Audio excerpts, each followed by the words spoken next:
It's a little loud up here and bright. So I have a lot of things I wanted to talk to you about, but I'm so terribly distracted because who got this fabulous lip gloss? Do your lips feel like a girl who's on fire? Yeah! Right? All right. So instead of starting out the traditional way, we're going to start out by giving you some energy. So we're going to play a little game of Sensi Says. And Sensi says, everybody on their feet. Woo! Woo! Heather, you're recording it? You're awesome, babe! All right. Sensi says, everybody use your spirit fingers. Sensi says, everybody turn around and shake the hand of the person behind you and introduce yourself. Hi, how are you?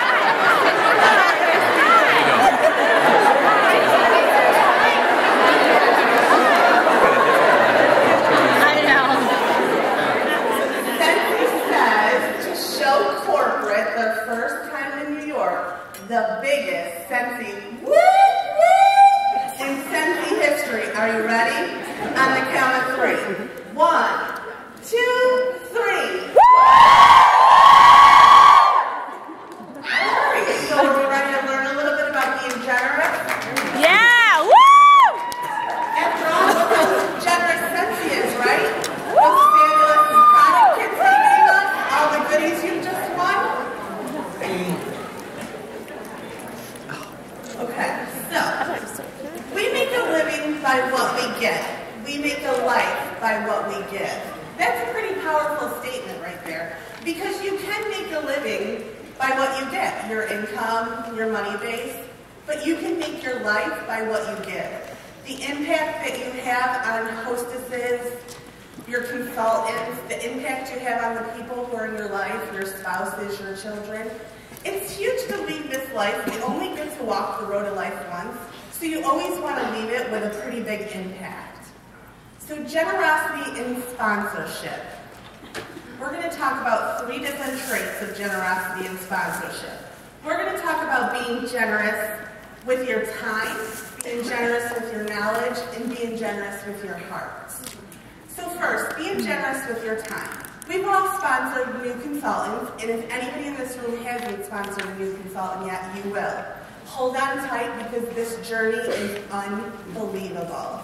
And when you start to grow a team, you're going to feel something you never felt. It's almost like childbirth, right? You have this new baby, and they're all excited and new, and they want to talk to you about what you have to offer, and you're nurturing them, right?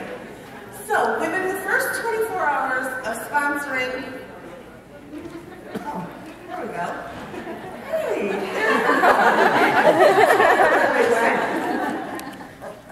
so within the first 24 hours of sponsoring a new recruit, it's important to do a couple things. The first thing is take a few minutes to welcome them to your team. Now you can welcome them to your team however you want, whatever works best for you. Maybe a little welcome email to say, hey, my name is Bianca, I'm your director. Congratulations for joining my team. I'm so excited to watch your journey unfold, and I can't wait to get to know you. Or maybe yours isn't by email and you want to call because you like a little bit more of a personal base and you just want to call and say, hey, congratulations for starting the Sensi family. I'm so excited. Because remember when you started and everything was new and fresh for you and you felt like a fish out of water with like those gills that are like filling up because your water's gone and you don't know when your next breath is gonna, you know, when you can take your next breath and you're like, oh man, I don't know about this. Can I do it? Can I? And then you get a phone call or you get an email or you maybe even meet somebody that you didn't even know sold Sensi. And you're like, oh, hi, I'm new. And they're like, yay, I can't wait. You're going to do so great. Welcome aboard. That wasn't me. When I first started Sensi 3 years ago, if you would have asked me, hey, are you going to be on stage speaking at Spring Sprint in 2013? I would have said, no. I am for surely a kit robber. I am one of those nappers who wants all that product. I don't know what it is, but I want it. Instead of buying a warmer in a bar, I'm going to take that whole kit home And when I get home, then I'll figure out what I'm going to do with it. But then, my mom's seen a catalog. She talked me into a launch party, and it all happened real fast. The addiction was bam, right there. I know every single one of you guys have that same addiction in this room. You know, the addiction that makes you stop the workstation on the first of every month to see what next month's warmer. Yeah. Or how about the one that's got you driving 10 or 15 miles over the speed limit because, God forbid, that warmer of the month is being delivered today, and you have to get your nose in that clam pack. Yeah, I have that addiction too. So the addiction started, and it happened really fast. I had this launch party. There were like 43 people there. I sold over $2,000 in product. I booked 14 parties, signed 2 consultants, and said, oh my God, I don't even know what having a consultant on my team means. I don't even know what to do with these people. And then I stepped back and I said, wait a minute, I'm a consultant. What does that mean? I was simply just trying to steal this kit. And then my superstar director talked me into a convention in Denver. I don't know them. They don't belong to me. And we went to Denver. And that's where I seen generosity that I didn't even know existed. It was one of the most amazing feelings. For those of you who were in Denver, you probably experienced the same thing. Denver was a little different because we were all in this little location, but there were lots of us. And all the streets kind of collided and came together. Everywhere you walked, somebody was like, hey, you're so sexy! Oh my God, so do you! What do you do for your team? What do you do for parties? How do you host? What do you do? And I left and I went home and I was like, wow, I'm part of something big. So you always want to take time to be available for your new recruits. You want to take time to train your new recruits. You want to nurture them into something great, because remember, your journey's already got off the ground, but theirs hasn't, and there's so much potential in the Sensi family opportunity. I mean, it's huge. It impacts so many lives. So you definitely want to take the time to train them. One of the fun things that I like to do with my new recruits is the 72-hour challenge. It's super duper fun because you're overwhelming them a little bit, but they're so excited to see the workstation that you're like, yay, this is what you're going to do, right? You're going to go on the workstation and you're going to take the first 70-day trainings. There's a few of them. It's in a little package deal. You just click on it, and it's got all the little trainings for your first 70 days.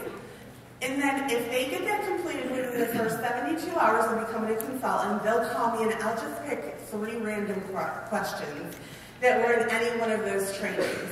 And if they answer all 3 of the questions right, I'll give them a little goodie. Sometimes it might be basket testers. You do what can work for you. Any business tool works great. Any business tool new consultants love.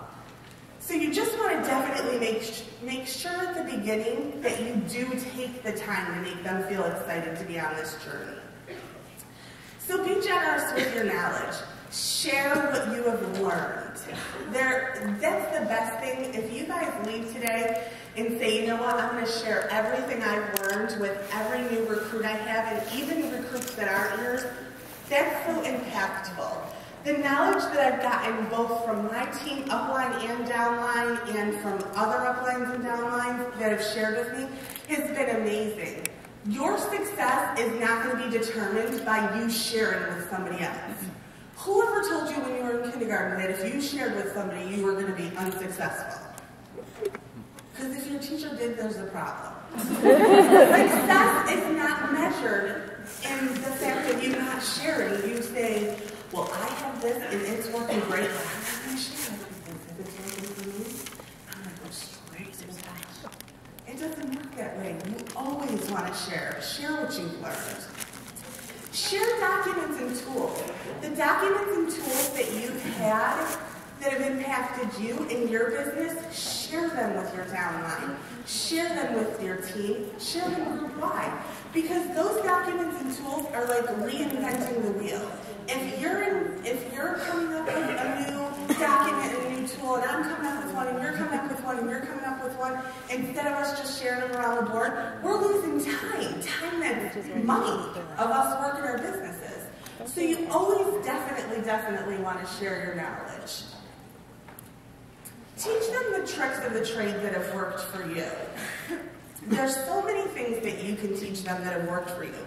Don't be afraid to teach them the things that haven't worked for you. What works for you or didn't work for you might work great for somebody else. There might be something that you've tried over and over to get new hostesses and to get new recruits that didn't work for you, but somebody who comes right along can try the same tricks and they can work out great for them. I mean, they can end up with, 3 new recruits off something that didn't work for you. So don't be afraid not to share with them all the tools and all the tricks that you have learned, because that's what it's all about.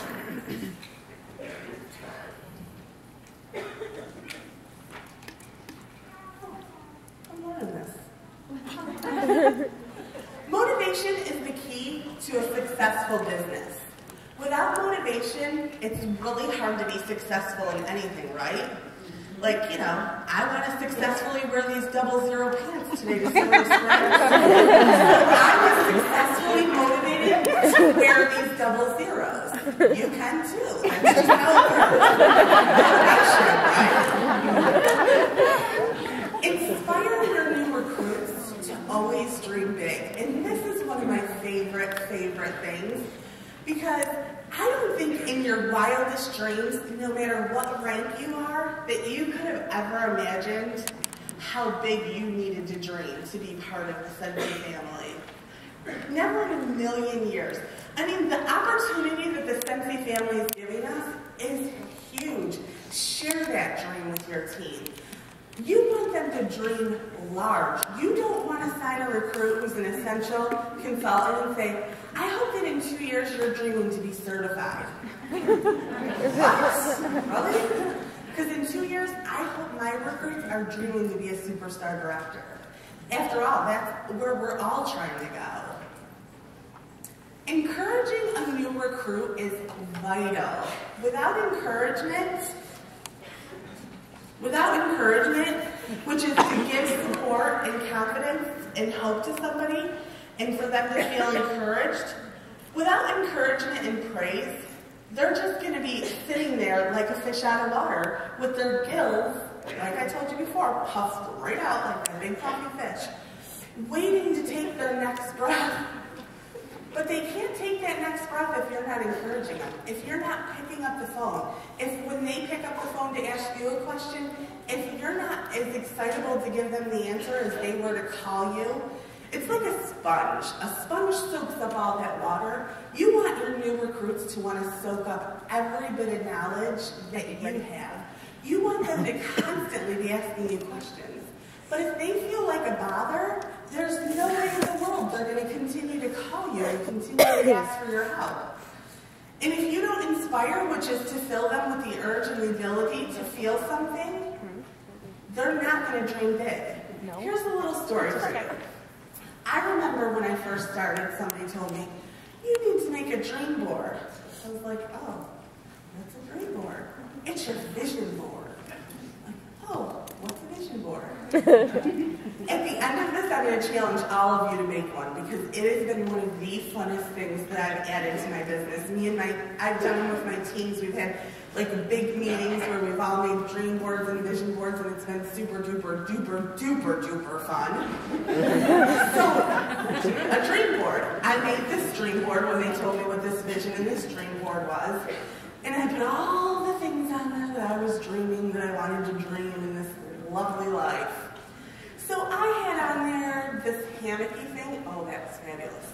And like this palm tree on the top, this hammock, and you got in it, and you stayed in it, and you had this palm tree and this pool, and I was like, oh, I want that in my backyard in Rochester, New York. On my dream board, I had to grow my team times 2. When I put that on there, I said to my husband, I think that one might be a little unreachable. Put it on there. I had on there, I had one of those itty bitty teeny tiny, instead of yellow polka dots, it was a pink polka dot bikini, and I was like, I'm going to wear that to leadership. I had the Punta Cana trip on there. I had, what did I have? thing on there, I can't remember what it was, but the moral of the story is I walked by that dream board every day, and the dreams that I accomplished on that goal board, it was fabulous to walk by them and to say, I accomplished that. So when you leave here today, go home and put your dreams on a board or a vision board and walk by them every day and take a look at them. And when you accomplish them, cross them off. And if you don't accomplish them in that year, move them on to next, because dreaming big is what Sense is all about. Okay.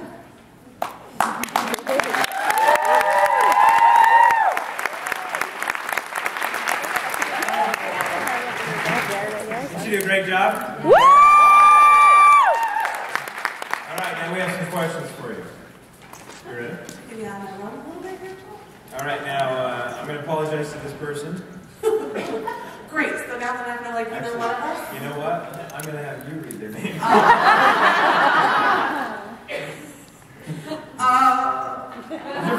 You're from the area, so you should be able to read their name.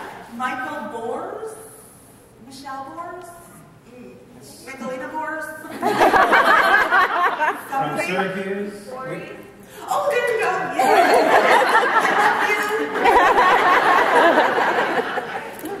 All right, here's the question. What do people do to make sense a business instead of a hobby? Oh, that's a good one. Did you do that on purpose, really? I think what you always have to do is to put into it what you want to get out of it.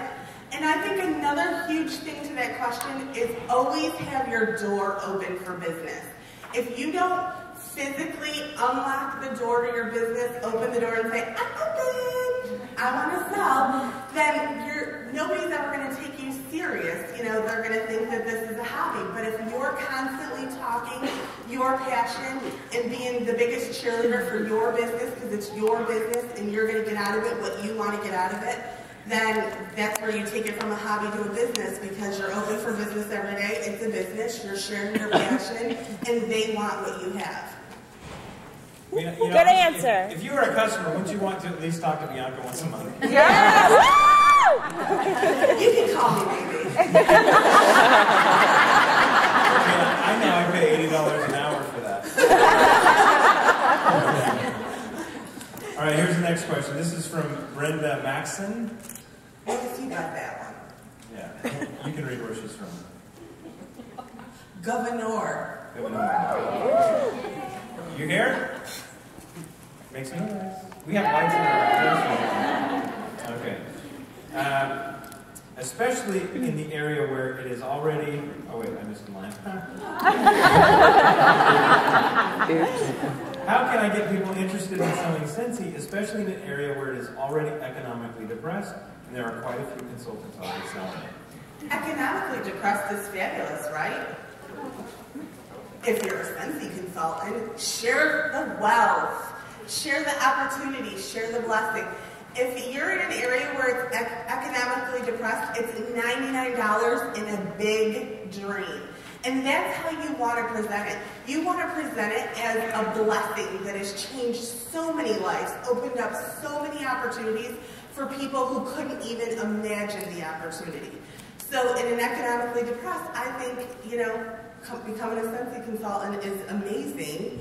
And I never think there's too many consultants, because if I lived in a cul-de-sac with 35 houses and 33 and a half were Scentsy consultants, it wouldn't bother me a bit, because you know what? I'm doing my job, I'm doing it good, I'm doing it with passion, and by God, I'm going to make sure they want to be my customer.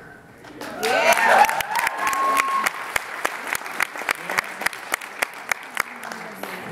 I think somebody else told me that even at current numbers, there's over 100,000 customers for each consultant in this area.